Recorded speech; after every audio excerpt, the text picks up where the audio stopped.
Before we get into today's show, a shout out to Steve WW07 who had the most comments on a recent video. As promised, Steve, there's your shout out. Thank you very much.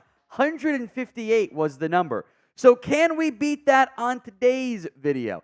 Most comments gets a shout out. In fact, everyone who does the 158 or more, I'll give you a shout out as well. Let's see if we can't break that record that Steve set earlier this week. Let's get into latest on Trevon Diggs. Seems to be recovering pretty well from his injury. I'll always asterisk these conversations to an extent because you never ever hear someone say, my rehab's going bad. You know, it's kind of like you every surgery. Surgery was successful. Never once had an unsuccessful surgery, even though they happen. Remember Alex Smith? Successful surgery. No, it wasn't. He had multiple other ones later. You know, but that's me being, nervous Nelly.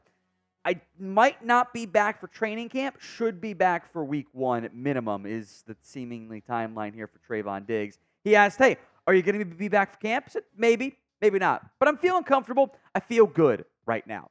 There's been some inconsistent reporting on when training camp actually gets going. Kind of sounds like the 23rd is either going to be first practice day or everyone report day, somewhere in that timeline. But back end of July, and then we'll wrap up about a month later in August, and then they'll have their preseason stuff, etc. Here's what Mike McCarthy said on Diggs when asked about it. Said, quote, we'll respect the timeline, but Trevon looks great. He goes a little later in the day in his rehab workout than the other 3. He's in a good spot. I just talked to him a little bit there Monday during the physicals. As far as when he gets back, let's be honest. We're going to be very cautious with those guys. That also mentions Overshone and John Stevens and David Durden, guys coming off injuries as well. We're not going to put them out there too soon. Better later than too fast. I do think that approach makes sense. You don't need Trevon Diggs out there July 25th or whatever, or even July 30th or August 1st. You need him for September to start the season.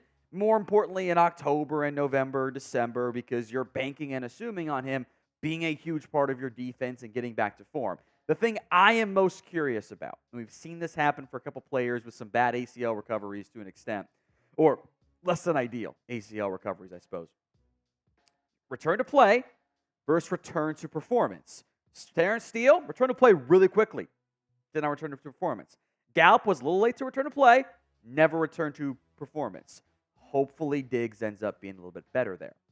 So will Trevon Diggs be ready for day 1 of Cowboys training camp? Y for yes, N for no. It is today's pinned comment. You should know exactly what that means. The ad's going to come. Ignore the ad. Nobody cares.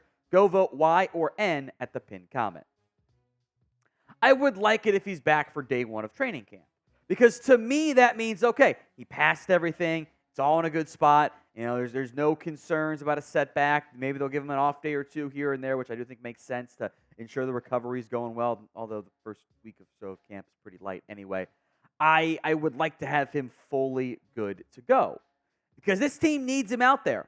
He was playing pretty damn well before he went down with that injury. 2 weeks in, he had 3 interception and 3 pass breakups. It's almost an impossible to judge sample size.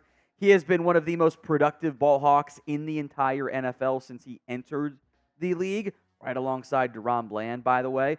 The completion percentage went up in 2022. The yards actually went down a little bit.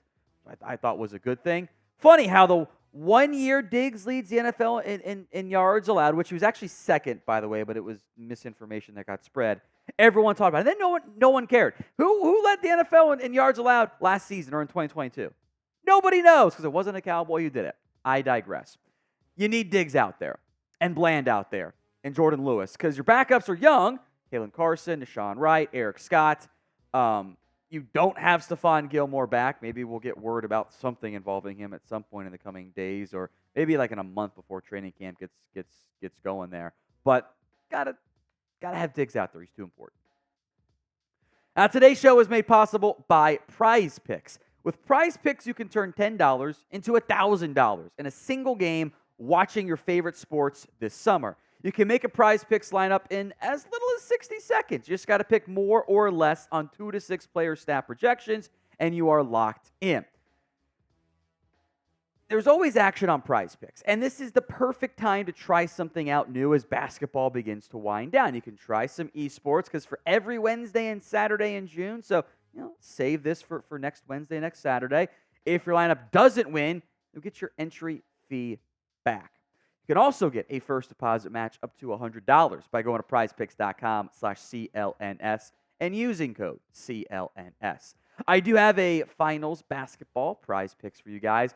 I'm going to believe in the Kyrie Irving bounce-back game for Dallas, as that was not a good first game, if we're being honest there. Kristaps Porzingis regression game, down to, I'll take the less than 15 points there. And I think Luka will play well. I don't think he's going to drop 32 points, so I'm going to go less than 31.5 there. It's a high number for Luka. I hope I'm wrong on that one. I did do the flex play here. Flex play is a little bit different. You pick 2 out of 3, or you pick 3, you got to get just 2 right, and you still come out on top. So go to prizepicks.com/CLNS and use code CLNS for a first deposit match up to $100. Link will be in the comments section and the description of today's show. We have an update of sorts on the CeeDee Lamb contract from ESPN's Jeremy Fowler. Every weekend, he's trotted out by ESPN on SportsCenter, and they say, give us the latest on Lamb and Diggs, or Lamb and Dak and Ayuk and Micah, blah, blah, blah. Here's the update on CeeDee Lamb. It says, quote, this one's interesting because I checked in with somebody who has an understanding of this negotiation. He said, this is a player who has put all 4 years' body of work together. It speaks for itself, and the market speaks for itself. Justin Jefferson putting up a huge number at wide receiver at $35 million per year. So whether Lamb can beat that or not is debatable, but he's going to have to be pretty close to that number based on what he's done. So translation, not much of an update there, is there? Like ESPN says something, we should mention it, but we knew that, right? It's going to be around Justin Jefferson. Does he get more? Does he get less? That's the conversation. The deadlines make deals is about a month and a half away. It's training camp. And there's not really that many more leaves left to fall, right? Does Ayuk get paid? Maybe. I'd be pretty shocked if Jamar Chase got paid by the Bengals because they like to wait a little bit, and also it makes more sense for Chase to wait as well. So will a CeeDee Lamb deal get done before training camp? 1 for yes, 2 for no. Get those predictions in for me in the comments section. Here are the highest paid wide receivers, and your absolute minimum floor, no matter what, is A.J. Brown at $32 million.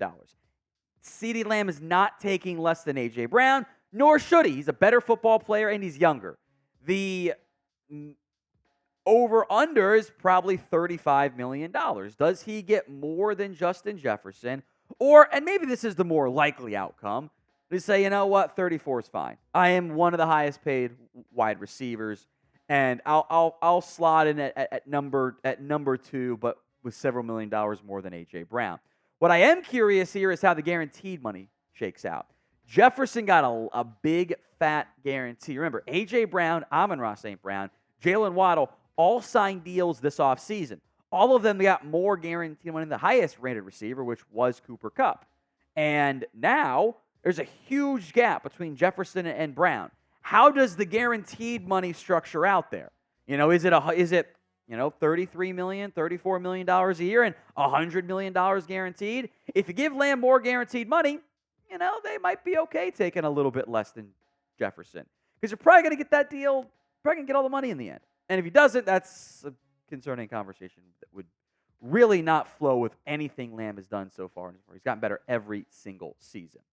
In the end, I just want this done by camp. A little bit to me, given what you have at wide receiver or what you don't have, it's kind of like buying gas. What am I going to do? Am I not going to get gas? Am I just going to not fill up my car when I'm out of gas and driving to and from work? I have to get gas. It'd be great to save a few dollars and cents here, but I need the gas. I have to get it. I need CeeDee Lamb on this team. If I'm trying to be competitive at all this year, I need him out there.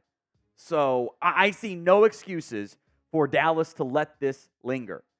The Cowboys have always operated this way of, hey, if we're picking up the phone, we're spending money. Yes, you have to spend money on Lamb. You have done nothing spending money-wise this offseason. Not the least amount of cash spending by a massive margin. Go spend some money on CeeDee Lamb. I will have more Cowboys news and rumors for you. I know it's kind of a dead period between now and July training camp getting going. We will have all the coverage you need. Multiple videos per day still. Hit that sub button at youtube.com/@CowboysTV. We'll also discuss some Tyler Smith hype here. Bleacher Report picked Smith as the offensive guard in the NFL is going to explode into stardom. Now, it's a guard. How much stardom is there really? But that's okay. Could we argue that already happened, though?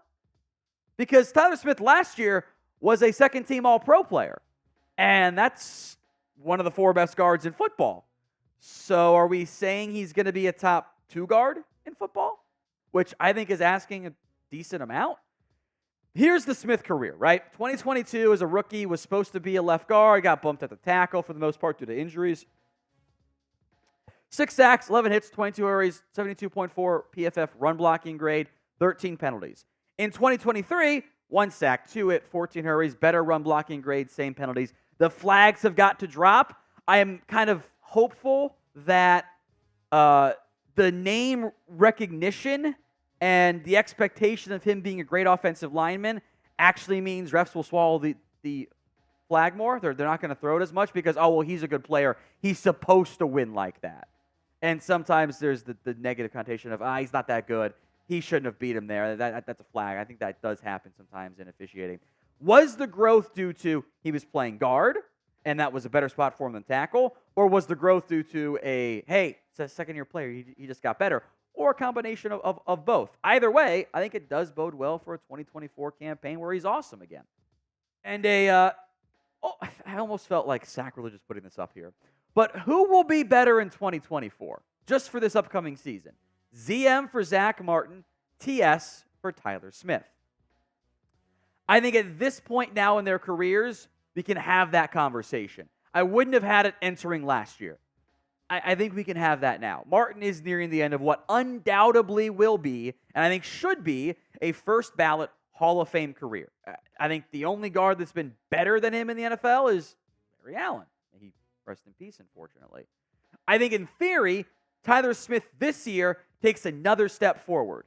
And I thought the gap was pretty minimal last year between those two. So maybe by the end of the year, we're all saying, Tyler Smith's the best guard in Dallas, which I think would be, frankly, a good thing for the Cowboys, as long as it's not because Martin falls off, which I think is going to happen. So I think we can expect big things from Tyler Smith in 2024.